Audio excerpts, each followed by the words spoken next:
Indeed, the Lord never gives up on us, and we are forever thankful for his loving kindness.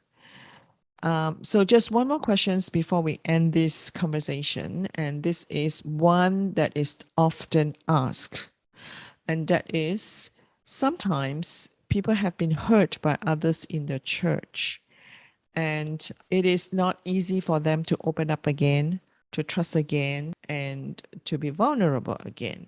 How would you speak into that? Oh, it's so painful, so painful, so painful. You know, I've been hurt by the church too, at different times. When non-Christians hurt us, it's painful.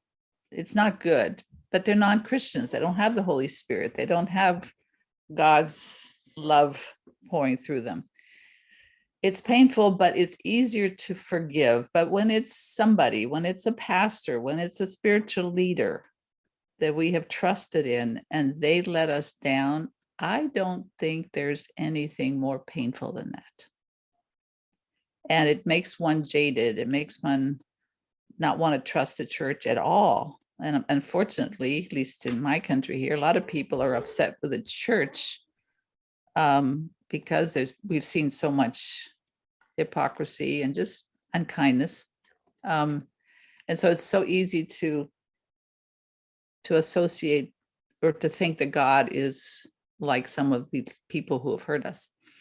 So again, what helps me is to tell Jesus all about this. Just like I said earlier, take my suffering to him and tell him how hurt I am, how I feel so rejected, so misused, so misunderstood, or whatever it is that's happened to me.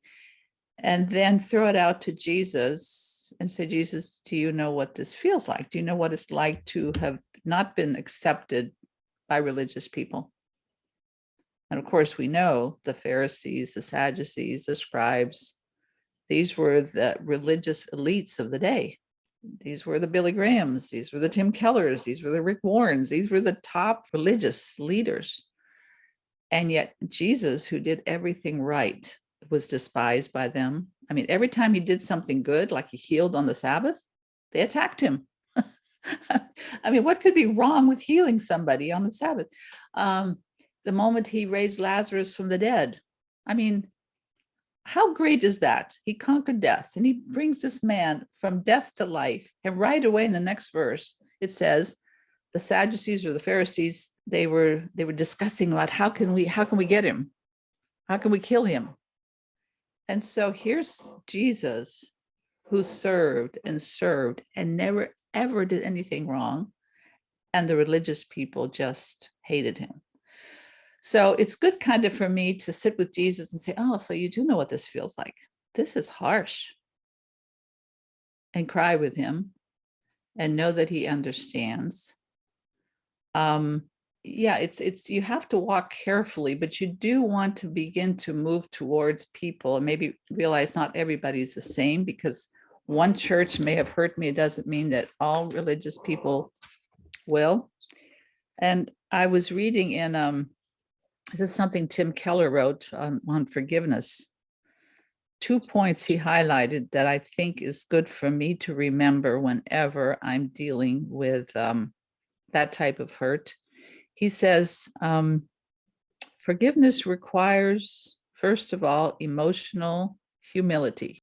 You can only stay bitter towards someone if you feel superior to him or her. If you feel, I would never do anything like that. Anyone, therefore, who stays unforgiving shows that he or she has not accepted the fundamental fact of their own inward sinfulness. When Paul says he is the chief of sinners, he's not exaggerating. He is saying that he is as capable of sin as the worst criminals are. To remain unforgiving means you remain unaware of your own need for forgiveness. So what helps me is to remember that, and then to ask myself, Lois, have you ever treated anybody else how they treated you? Or have you treated God in a similar way? Disrespected him, not listened to him, snubbed him, just not talked to him for weeks or months upon end. And if I can if I can see that I've done the same to God or other people, then it helps me also to forgive others and not hold these things against them. So Tim says emotional humility, and then he says forgiveness requires emotional wealth. You can't be gracious to someone if you are too needy and insecure. Sustained bitterness means that the person has robbed you of reputation or of something you really can't afford to lose. But if you know God's love and forgiveness, then there is a limit to how deeply another person can hurt and rob you. He or she can't touch your real identity, your real wealth, your real significance, and so on. So reminding myself of these things, and then daring to step out. Okay, Jesus, you've got me. I have this spiritual wealth. These people who have hurt me in the past, they're not my decisive validators. They hurt me. And their behavior tells me something about them. Out of the overflow of their heart, their mouths spoke. Out of the overflow of their heart came their behavior. What were they after by hurting me? What were they after by rejecting me? What were they after by snubbing me? What were they after by slandering me? Whatever they did, it's about them. It's about their poverty. It's about what did they gain by being so mean? And so to put it on them, it's not about you. It's like when you get close to a thorn bush, guess what? We get hurt. You get close to a sinner who's had some thorny responses, we will get hurt. And so to be able to cry with Jesus, to know he's been where I've been, to be able to talk to myself and try to figure out what were they gaining? What was the plus for them to be so mean? And then to have compassion for them, because the one who they hurt the most would be themselves. And then resting in Jesus to move forward and say, okay, Lord, I don't want to damn all religious leaders now because one or two hurt me. I will step out carefully.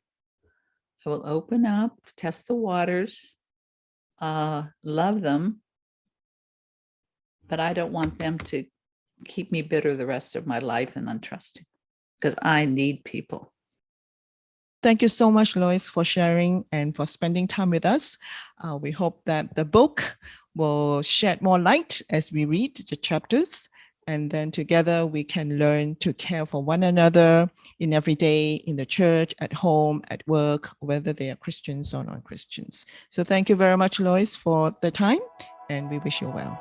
Thank you very much.